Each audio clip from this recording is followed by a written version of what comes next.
up, everybody? Welcome back to The Bald and the Bearded. My name is Robbie, joined along with Jacob.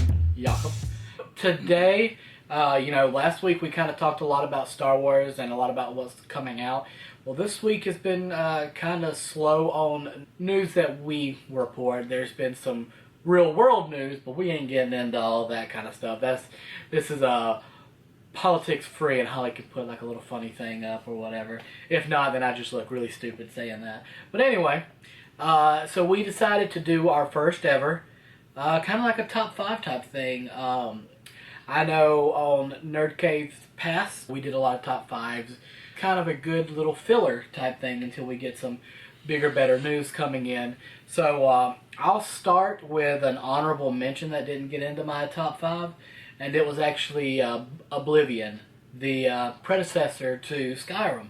That is actually the only game that I've ever 100% got all the achievements. And it's a treasure that I hold dear to my heart. Because I am very big on achievements. I like to have the biggest numbers. I've always enjoyed that.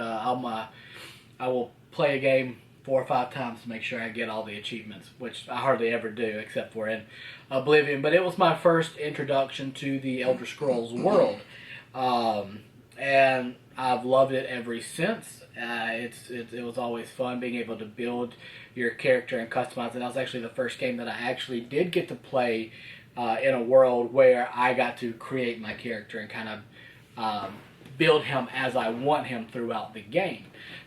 So that's my honorable mention. I guess we'll go ahead and jump into the top 5 portion of it. What was your number 5? We'll start 5 and work our way. My number 5 was Modern Warfare 3.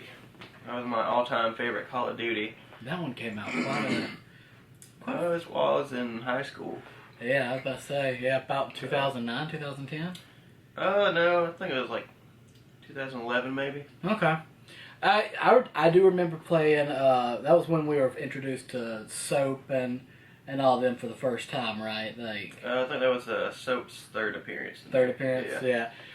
I remember that's the one that I actually played the campaign all the way through. I've never played the campaign in all the other ones. I've always just used them for multiplayer. So what are some of the things that you liked about Modern Warfare 3? I think the story was the best, and then I like the multiplayer a lot on it because my favorite thing was the maps on it because all the maps were pretty good size. Nuketown. No, that was Black Ops. Black Ops. Yeah. I've always gotten them mixed up. It's they just all blend together to me. But yeah, I like the maps because none of the maps really were too small. I mean, they did have a couple small maps, for faster paced gameplay, but for the most part, I really enjoyed all the maps. I knew them really well. And, yeah. I liked the leveling system they had, and I was pretty high prestige on that one, so it was pretty fun for me. I will say that you did bring up the campaign, and so did I. I'll touch on it again. Out of all the Black Ops games, the Modern Warfare games, that was probably one of the most entertaining stories because I've tried to play through other stories in the games that just never got very far. Modern Warfare 3 was just so interesting. That was the one where you had the ghillie suit and you were like, is that Black Ops 2, isn't it? No, that's the first Modern Warfare. Oh wow, really? That you're crawling by all those people? Mm-hmm. Man. I mean, that campaign was fun too.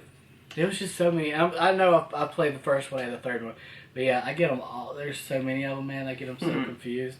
But that's a very good one to start off. I'm going completely opposite of the way you went. My number 5 is Rock Band.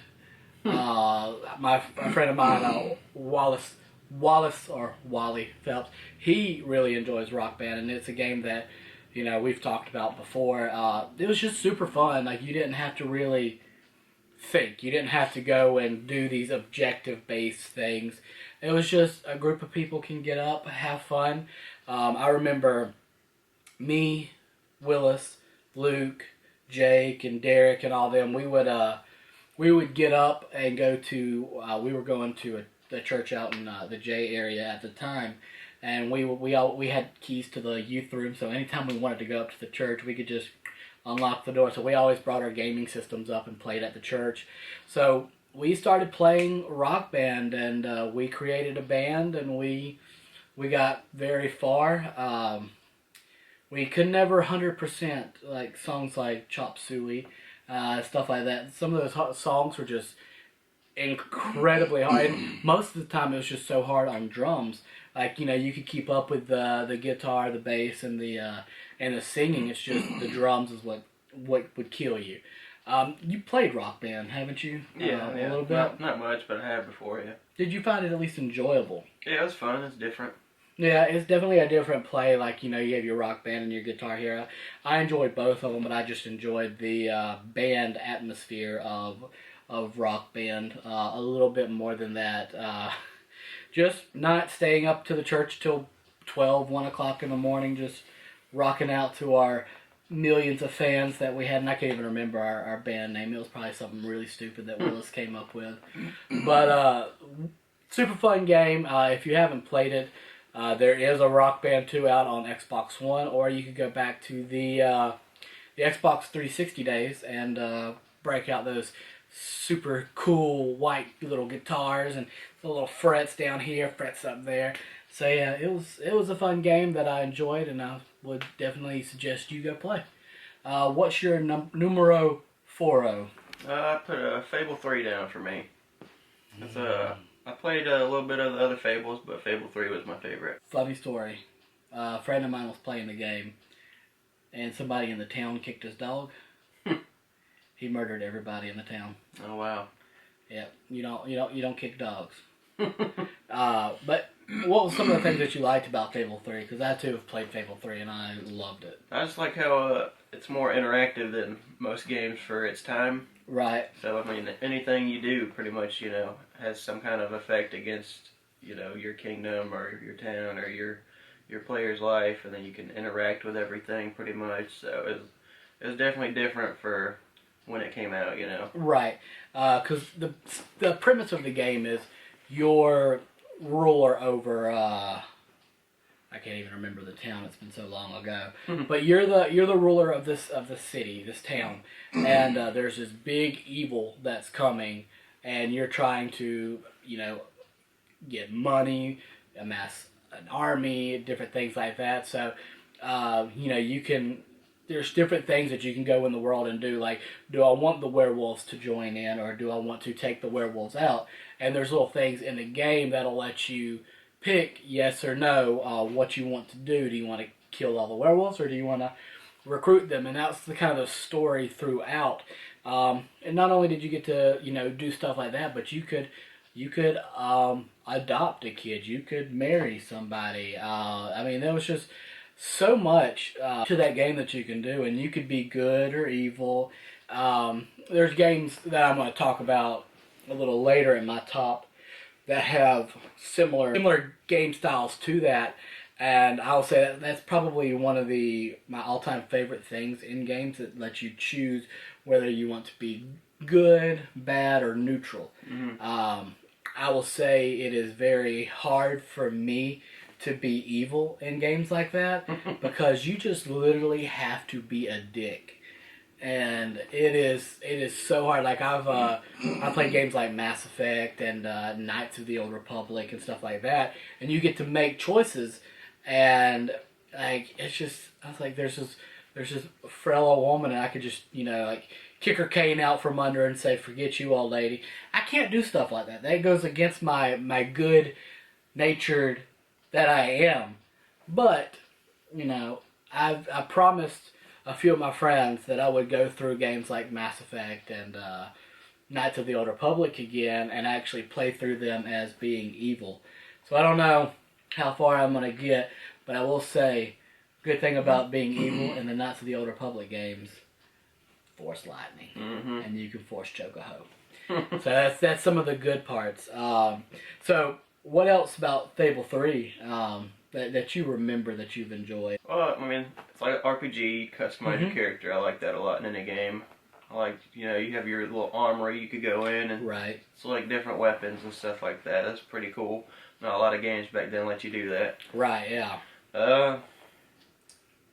And I mean, it used to let you play, like, you had like little side jobs you could do, like you be like blacksmith or play the guitar. Or I think you could cook or something like that. Right. That was fun, raise a little money for your dude if you want to go buy something or something like that. And there was one, I think it was the blacksmith, like you'd have to hit A right when he's coming down, and if you mess up, then you get less money for the sword. Mm-hmm. So there was a lot of little cool, intricate designs in the game that made it enjoyable. Like if you needed a lot of money, you could just, I literally probably spent an hour and a half one day just building swords or whatever at the armor. Raising money, and I mean, because of course I went the evil side, so I was trying to raise money for my defenses. Right. But I did not. I got destroyed. It happens.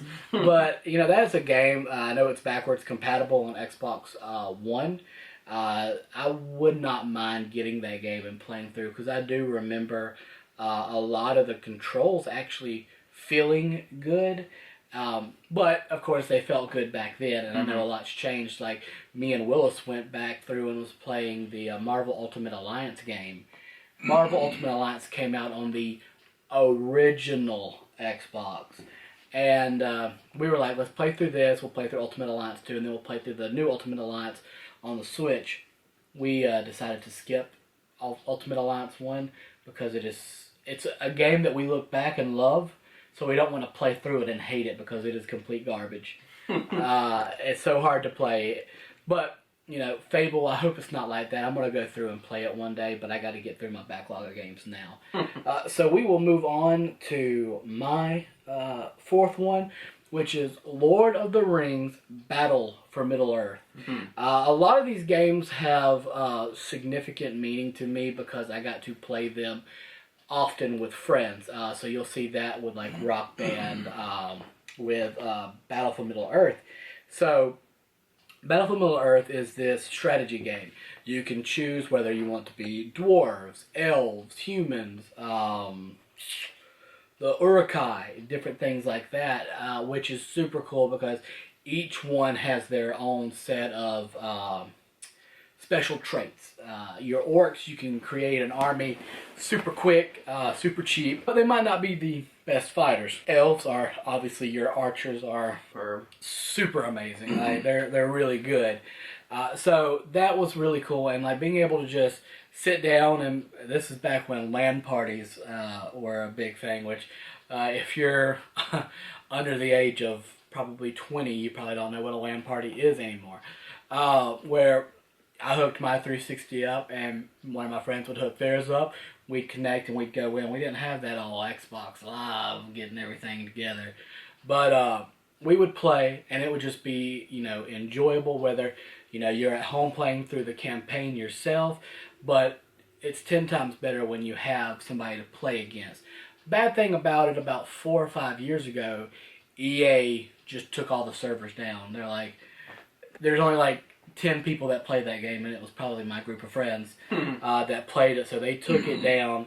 And I know a lot of stuff like Halo Wars and stuff has come out since then, but it just never tickled my fancy as much as Battle for Middle-earth had. And pretty much the reason I put that in my top 5 was just because of great memories. Like, you know who Tom Bombadil is, I'm assuming, right? Like, from the Hobbit area. So Tom Bombadil is this, like, it's like, he's a man-ish, like he's just like a forest person. And he's like super big, super strong. And he's one of the characters that you can summon to help you fight. Well, I'm over here, I summoned him, and my friend Lee had no clue who Tom Bombadil was. So I sent Tom Bombadil to attack. He had 3 sets of cavalry coming at me. And I hear from the other room, I'm like, who's this gentleman in the straw hats? Because he would just like skip towards you. And then all of a sudden I go up there and I just uppercut you see all his horses flying back. He's like, oh my God. Like, so just fun moments like that is why it stayed in the top 4 for me. So, you've never played that game. No, I kind of want to now, though. Yeah, you could still play it. You just can't play online against people. It was, like I said, it was just one of those super fun strategy games that you get to, like, obviously with the humans you get, Aragorn, Boromir, different things like that. Legolas for the elves and everything. So it's a cool game. Like I said, you can't do much online with it anymore. Even with connecting your LAN parties, you just have to pretty much just play it for the story, which is good. But like I said, I haven't played it in years because I can't play it online anymore.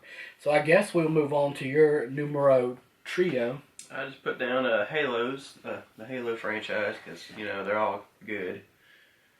So I too, for my third one is Halo. I put Halo Reach. So tell me a little bit about why you enjoyed Halo so much, the franchise. And they always have a good story. I've followed the storyline. I haven't played the Halo 5 yet. I think the last one I played was 4, which that kind of, I don't think it showed how Master Chief was made. They just had like a squad, wasn't it? Right. Which all slowly died. Right, yeah. I did not enjoy the fourth one as much as I did the old ones. Halo Reach was my favorite because that was a game kind of like Rock Band, where whenever we'd be having game nights, instead of going and getting in trouble, we were just chilling, playing video games at the church. We'd unlock the doors, go in there. We'd play Reach for hours and hours and hours. And something cool that we were able to do through Reach was back, I want to say around 2008, 2009, when that really bad earthquake hit Haiti. Me, Willis, my friend Trevor Thomas, a lot of us got together and we wanted to do something to kind of give back. So we did Halo for Haiti. Halo for Haiti started after for the relief fund to go to Haiti. So we played Halo. We sponsored a tournament. We were able to do it. Strangely enough, the United Methodist Church in our area allowed us to play Halo, a huge tournament at the church. So super cool that they were supportive of that. We were able to raise, I want to say it was probably about $600, which for first time ever starting a Halo tournament to actually make money off of it like that was really good. And we sent it all to I think it was either through the United Methodist Church, or we sent it through some relief system over there. So that was cool. And every year past that, we did 2 other tournaments, and that one was for Relay for Life, which is for cancer research and everything like that. So we turned it into, instead of Halo for Haiti, it was Reach for a Cure. So a lot of really cool things came from Halo. Just nights of just staying up way too late playing Halo to just chilling with your friends. So what are some of the other things that you enjoyed about the Halo series? Oh, I mean, the multiplayer's always been really good too. I've always been a SWAT man, so I loved me some SWAT. So I mean, I might have to get Halo 5 here soon, and so I can go start knocking off some heads on that one. Right, and the Master Chief Collection is free with Game Pass. We've gotten on there, and me, Willis, we all used to be like really good. Like we'd win a lot of matches. Like we were never gods, but we were demigods. We'd say that we were pretty dang good, and we got back on there, and we were like. So practice did make perfect, and without playing online, those older games, we were garbage. Like, we lost so many. But, we're coming around. We're getting some of our skill back. We may not be where we were, but we've definitely enjoyed playing the multiplayer a lot. But, so do you have anything else to add on the Halo universe? No. All right. So let's go to your number 2, since we just kind of knocked both of our 3s out. I chose another Elder Scrolls, Skyrim. That one, I really wanted to put it in my list, but the next 2 that I have are all-time favorite games of mine that I play through one of these trilogies every year, at least once. So tell me a little bit about why you like Skyrim. Well, I'm all about open world games, and Skyrim's about the master of the open world games. The new Elder Scrolls that's supposed to be coming out in I can't wait. 30 years or however long it's going to take. I'm going to say probably 2021 if I had to guess. Right. It looks beautiful. But anyway, we're getting into the future. We're talking all about 5 seconds of the trailer they showed. Right. Like, give me more. But I know you like the open world, but did you ever get you got the expansions? You played... I've got all the expansions, right. Yeah. So tell me a little bit more about like what you enjoyed most about Skyrim. Well, my favorite thing is medieval and Star Wars because they're so similar. That's why I like Star Wars so much. But Skyrim, it's medieval. You have all your armor, your swords, maces, bow and arrow. I'm a bow and arrow man. I'm an archer. What's up? But I mean, I run a sword too. Because there's those times where you can't just reach someone with a bow. Right. So all-time favorite moment in Skyrim, when you're doing the kill shot and it like slows down and I saw this random person and I don't know if it was a bandit or what, but he was, so far away you could barely make him out, and I don't know what made me do this, but I notched my arrow, I aimed up and I let him, and I was just thinking I was about to waste an arrow, and as soon as I launched it, it goes into that slow motion. I was like, oh my god, and it took forever, and it finally hit him right in the neck and killed him. I didn't go loot him because he was literally that far away, but I was like, coolest moment. Wished I knew how to record at that time on my Xbox. So now I just have the story, and some people believe me, some people don't believe me. It happened. It was the coolest moment second coolest moment of my life. I love you, baby. Thanks for editing this. My marriage is totally the coolest part of my life. I don't think anybody that's played Skyrim enough has had that 1 in a million shot. Right, and it was just beautiful. Mine wasn't exactly that far, but I've made a shot where I didn't think I was gonna make it, and it did the same thing. Right. I'm like, I'll take this. You just get so giddy and like you giddy like a little schoolgirl. Like this is the way. So a cool part of the Skyrim game to me was like I think it's the knight's nightingale or night. Oh yeah, the Thieves Guild armor. Yeah, to get you can't be heard. When you sneak, you're invincible. It does your archery.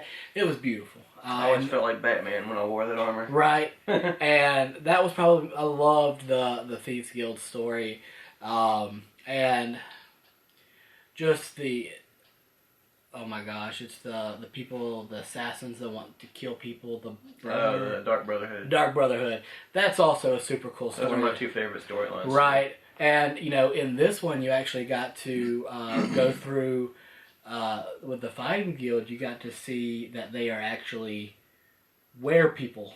Mm-hmm. So the companions. The werewolf stories was always pretty cool. So there's a lot of stuff, and you're going to think I'm ridiculous for this, but I have yet to beat Skyrim. Like the main storyline? Or? Yep, because like what I'm doing in The Witcher. Well, you get so sidetracked. Right? Yeah. Fallout, Witcher, Skyrim, I will be like, alright, Robbie, you're going to do just enough side quests to level up so that you can finish the main quest. And then I'm like, ooh, there's a cave over there. Let me go see what's in that cave. Oh, there's elven ruins over there. Let me go see what's in those. 5 hours later, I haven't even touched the main story. I'm horrible. I love these games so much, but I am horrible at doing that. It's, like I said, it's ridiculous. I know it's a problem. I haven't even beat Fallout 4 because of the same stuff. I spent 3 hours building my stinking town. Like, I have a problem. And another one of my all-time favorite things now that's happened on Skyrim is they allow the console mods. Which can make the game so much more interesting because there's so much stuff you can add on to it. Like, you can add it where there's bigger armies to fight. You can make it where, there's better movements with your combat styles and all that. Or you could get more houses or different armor sets, different missions. So there's so much more you could do with it now. And I've liked how, because, for the longest time, the PC Master Race was the only ones that really could incorporate the mods into their games. And with them allowing consoles to do the same now, it is beautiful. Mm-hmm. Beautiful. Another game I've wanted to check out with that Bethesda as well as Fallout 4. I heard you can right, do yeah, console mods too, so I wanted to check that out too. And it's actually a really cool game because you actually kind of like what is it, Heartsbane or whatever in Skyrim, where you're able to build your house. Mm-hmm. You actually get to you start in this town, but you can build settlements anywhere, and you actually have to make sure you have the crafting materials, and you can build your own city or your own house. Or obviously, it won't look as good as the one in Skyrim because you're pretty much building out of nuclear waste. Just those type of games. Bethesda always does a really good job, and yeah, I love Skyrim. I think they did a great job. Oh yeah. So, anything else for you? That does it for me. Yeah, I could go talking about it all day. Right, you and me both. So, my next two are going to be coming from one of my all-time favorite gaming companies. The first one being, I can't just put one in. The Mass Effect games are some of my all-time favorite games because I am somebody I love the world. I love being able to make my own decisions and kind of figure out where I want to go, good or bad. And that's a theme in my gaming, is I like to control as much as I can. So the Mass Effect trilogy, if you haven't played it, I would say play through them. They're very good games. The first one, the controls are not the greatest. You have to forgive it. You can actually probably skip the first one. It is still good, great story, but the second one and the third one really picks up. Mass Effect Andromeda was a last-ditch effort for the Mass Effect world, and it did not go over well. And they had for Mass Effect Andromeda, they had DLC that was supposed to come out for it, and they just said, nah, we're moving on to Anthem, because Anthem's the new big thing, and then Anthem. Yeah, they're supposed to be reworking it right now, so we'll see how that goes. I haven't played. I haven't even beat it. I played just a little bit of it. Yeah, the idea of it looks so cool. Amazing when they're in development, and then it kind of crapped on us. It's so repetitive, yeah. Right, but back to Mass Effect. The storytelling in that game is probably my favorite part of why I love Mass Effect. Like, being Commander Shepard and, being able to use all those different biotic abilities, kind of like a force pull, force push. I realized I did pull and push, reverse that. And you have different abilities, like you could throw this like orb and like people just gravitate around it and you can just sit there and shoot them. There's so much that's good about this game. I wished Andromeda would have been what we needed. Like, the gameplay is definitely better, but everything else just kind of feels lackluster. But what you're trying to do in all three games just connect so well that what you do in the first one affects what you do in the second one, and what you do in the first two affect what happens to you in the third one. So it's a continuing story. And like I said, I will forever love BioWare for that, and I will forever love the Mass Effect games. And they also had multiplayer for Mass Effect that a lot of people still play, and it's kind of like a horde mode, where you go 10 rounds, and you pick different characters, and you can level up those characters till you prestige, and then it drops you back down to the lowest level. That's always cool because you get to play as different types of characters, whether they use biotics or more tech or soldier, but you also get to play different races, like the Asari or the Quarians or even the Geth. So if you haven't played Mass Effect, you need to. One on top of my favorite games ever. So when we left off, he was convincing me about Battlefield 3. And go. Alright, so maps, as I said. Right. C4 on the back of a tank. Best feeling in the world. Mm-hmm. Better than sex. Don't know about that, but classes. Recon, being a sniper. Okay. Engineer, repair stuff, rocket launchers, etc. Support class, LMGs. Okay. The best thing on Battlefield. Those light machine guns. And the medic. Medic's fun because you get all the carbines and everything like that. Sorry, this is going off topic. So Doc in Siege, were you playing with me, Hunter, and Trevor when I was playing as Doc and I thought I had my medical pistol out? May have been, but I've seen that happen so many times. So you tried to heal him with your secondary? I was sitting there, I was joking with Trevor, and like I was about to shoot him, and then like I switched to my medical pistol, and I pointed right at his head, and I shot and healed Trevor, and Hunter was low health, and I forgot that I had pressed and switched to my secondary pistol. Hunter's like, heal me, and I just go, and he just dies. I'm like, oh my God! I was like, I felt so bad, but it was, I mean, every one of us, me, Hunter, Susan, Trevor, were just dying laughing. But yeah, that just reminded me when you said medic. Go back to Battlefield 3, my friend. But yeah, so I love the maps on there. I knew the maps like the back of my hand, you know. Right. Back of my hand. Yeah. What? And I don't know how many hours I put on there with my buddies in high school and everything, because we used to play the crap out of that game. Right, and that's the best part of these games, is making friendships and having that circle around games that y'all both enjoy. Because I know you and my brothers and my sister-in-law, y'all play games all the time. I drop in every now and then when I'm not playing on my Xbox. So, I mean, just being able to have those friends that you can go to and pick up and play those games. That's always been my favorite part. I do love me a good story-driven game, but sometimes it's just playing with friends. Like, I will play Smite, Rocket League, whatever, over playing my story games when, like, Willis or Luke or if Trevor texts me to get on, different things like that. Now, Battlefield 3 had a great story, too. I mean, the Battlefields that came after it, like Hardline and Battlefield 4, they had good stories too. I think Hardline had a more enjoyable story for me than Battlefield 4. Right. So, I mean, just going to those that are, you know, on these next-gen consoles that we have, it just doesn't do it on the online part for me as Battlefield 3 did, so. Gotcha. And that makes sense. You got anything else? You've convinced me. I think I might have to pick it up. It does seem fun. Especially the C4 part. If they ever remaster it. Yeah, if they remaster it, I will definitely 100% play it. But I feel like I could play it and still get some enjoyment out of it. Oh, yeah. Anything else, my friend? That's it for me. My numero uno, and I know y'all might be calling me an old man, but I'm going back to Knights of the Old Republic for Xbox. Not Star Wars The Old Republic, not SWTOR, KOTOR, Knights of the Old Republic. That one and the second one, hands down, the best storytelling BioWare has ever done.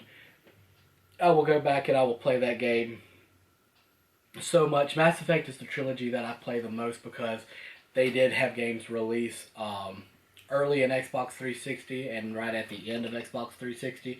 So gameplay and graphics are more up to par. But Knights of the Old Republic 1 and 2, yeah, they may be old, they may be clunky, but some of the best storytelling, and you get introduced to Darth Revan, who is one of my favorite Siths, slash good guys, slash, I don't know. So much goes on in those games where you're not sitting there like normal games where you're pressing X, or, you know, super heavy attack with Y.